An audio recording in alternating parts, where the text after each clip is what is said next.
1,00,000 మంది శివభక్తులతో కలిసి మహారుద్రాక్ష పూజలో పాల్గొనండి. వెంటనే కాల్ చేసి మీ పేరును నమోదు చేసుకోండి.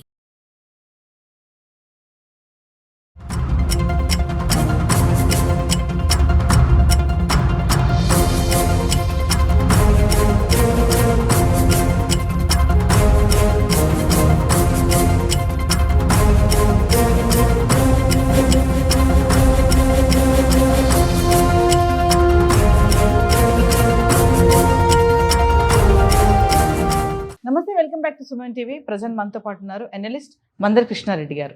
నమస్తే సార్. నమస్తే అమ్మా. సార్, కోయంబత్తూరులో జరిగినటువంటి ఒక దారుణమైన సంఘటన, 10 ఏళ్ల పాపని అఘాయిత్యం చేసి మర్డర్ చేశారు. దానికి సంబంధించినటువంటి ఒక ప్రెస్ మీట్ జరుగుతున్నప్పుడు ఆ టైంలో 3 ఐపీఎస్ ఆఫీసర్స్, ఆల్రెడీ వైరల్ అయిపోతుంది వీడియో కూడా, మీరు కూడా చూసే ఉండొచ్చు. సో వాళ్ళు ఏంటంటే ఆ ప్రెస్ మీట్ సందర్భంలో వాళ్ళ యొక్క హావభావాలు కానీ, ఆ లేడీ ఐపీఎస్ ఆఫీసర్ ఆవిడ కూర్చున్న విధానం కానీ, నవ్వుతూ వాళ్ళు ఏం మాట్లాడుకున్నారో తర్వాత విషయం. అక్కడ అంతా ప్రెస్ మీట్ ఉంది, అన్ని మైక్స్ టేబుల్ పైన ఉన్నాయి. బిఫోర్ వాళ్ళు ఏంటంటే నవ్వులాడుకుంటూ చాలా బాగా పక్కపక్క నవ్వడము, ఇదంతా కూడా ఒక వైరల్ అయిపోయింది వీడియో.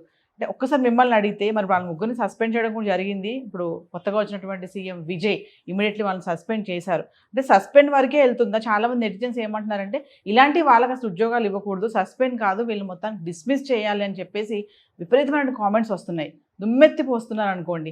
మరి సస్పెండ్ డిస్మిస్ చేసే ఛాన్సెస్ లేవని అనుకోవచ్చు అంటారా? సస్పెండ్ వరకే పరిమితమా? అంటే కోయంబత్తూరు సంఘటన చాలా అమాననీయమైన సంఘటన. ఎందుకంటే ఒక 10 ఏళ్ల అమ్మాయిని అమానుషంగా ప్రవర్తించి ఆ అమ్మాయిని మర్డర్ చేసే పరిస్థితి ఏర్పడింది. దీని విషయమై ప్రెస్ కాన్ఫరెన్స్ పెట్టారు.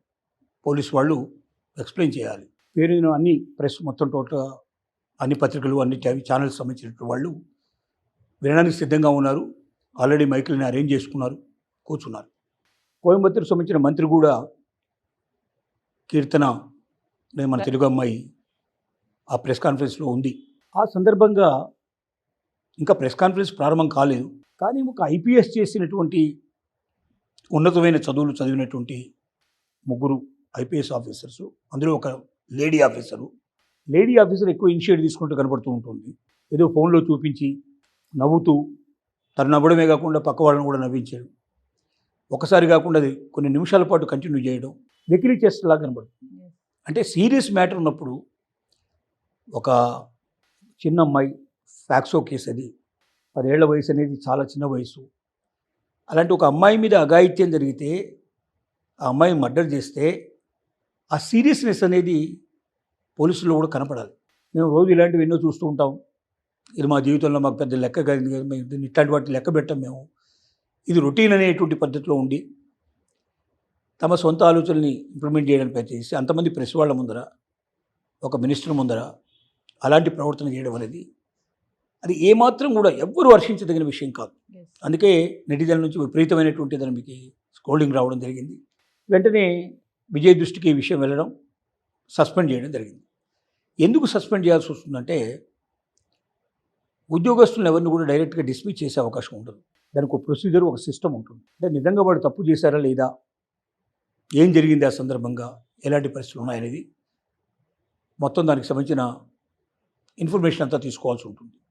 దానికి ఒక కమిటీ, ఆ కమిటీ ముందు వాళ్ళు హాజరు కావాలి, వాళ్ళ పై ఆఫీసర్స్ ముందర వాళ్ళు ఎక్స్ప్లెనేషన్ ఇచ్చుకోవాలి, ఎందుకు జరిగింది, ఏం జరిగింది చెప్పాలి.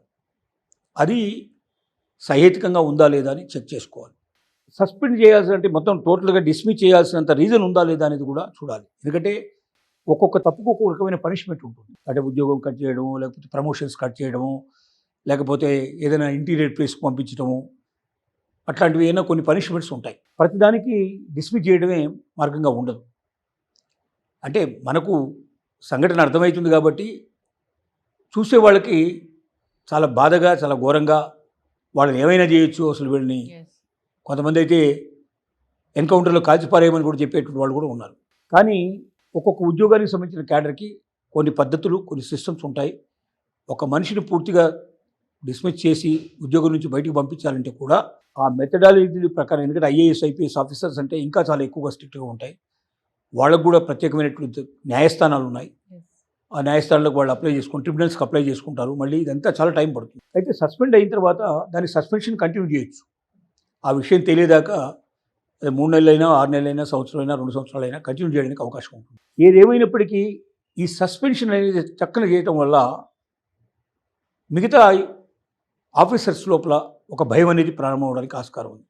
అంటే మన బిహేవియర్ మనకి ఎప్పుడు బాగుండాలి, ఎక్కడ ఎలా ఉండాలి, ఎక్కడ ఎలా ప్రవర్తించాలి, సీరియస్ మ్యాటర్స్లో సీరియస్గా ఉండాలి, అక్కడ మనం ఇలాంటి అపహాస్యమైనటువంటి హాస్యానికి పాల్పడటం అనేది కరెక్ట్ కాదు అనేటువంటి ఆలోచన ప్రతి ఆఫీసర్ లోపల కూడా కలిగించడానికి ఈ సంఘటన చాలా ఉపయోగపడుతుంది.